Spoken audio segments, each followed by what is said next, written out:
Buenas tardes. Esto que estamos viendo es la intro de la película King Kong, por supuesto la versión del año 1933. Se trata de una película interesantísima desde un punto de vista de la historia del cine, como desde un punto de vista del desarrollo de los problemas jurídicos que pudo tener. Más bien que pudo tener que tuvo después. Vamos a ponernos en contexto. Es una película realizada por Merian Cooper y Ernst Chodak. Eran dos amigos que se conocieron después de la Primera Guerra Mundial. El primero de ellos había sido piloto en la guerra, había sido derribado y capturado por los alemanes, y después de la Primera Guerra Mundial se dedicaron a hacer lo que ahora se suele llamar como documentales.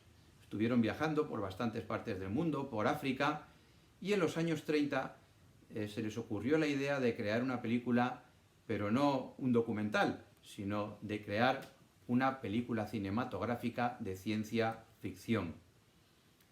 Entonces se les ocurre la idea para hacer un guión sobre una expedición que va dirigida a una isla misteriosa en el océano donde existen animales prehistóricos. Es la isla Calavera.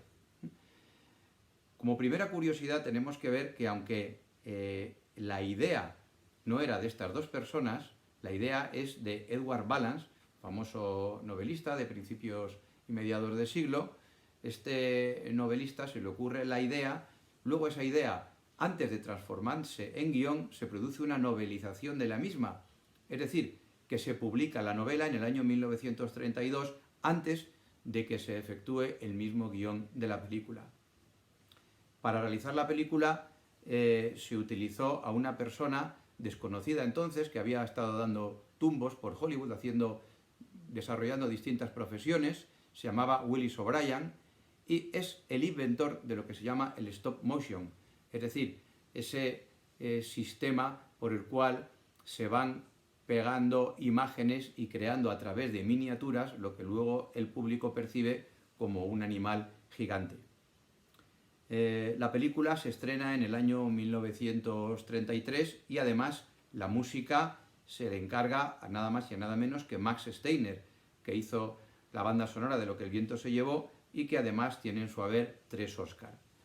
Con todos estos presupuestos, la productora RKO lanza en el año 1933 la película y lo primero que se encuentran es un problema, y es que nada más estrenarse se empiezan a producir ataques de histeria y desmayos entre el público al ver cuando aparecía ese gorila gigante que se empezaba a cargar a humanos y a coger a una chica en sus manos de un tamaño, por supuesto, muy inferior.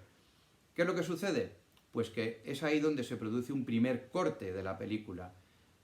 Nada más estrenarse y a la vista de los efectos que producía, también tenemos que tener en cuenta que estamos hablando de los años 30, principios de los años 30. Yo cuando veo esta película me imagino la cara de aquellas personas que todavía habían ido pocas veces al cine, no sabían nada de efectos especiales, se sentaban a ver una película y se les venía encima una característica, unos elementos que hasta ahora prácticamente eran desconocidos. ¿Qué es lo que sucede? Pues que ahí es donde se empieza a hacer el primer corte de determinadas escenas que los productores llegaron a la conclusión de que eran demasiado fuertes.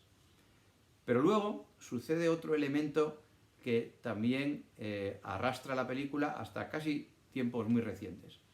Y es que en el año 1930 se aprueba por parte de los productores de Hollywood, todos los productores de Hollywood llegan a la conclusión de que las películas tienen que tener una cierta estructura y un cierto contenido que no afecte a lo que es la sensibilidad, creencias religiosas, sexualidad, determinados aspectos que podían afectar al público.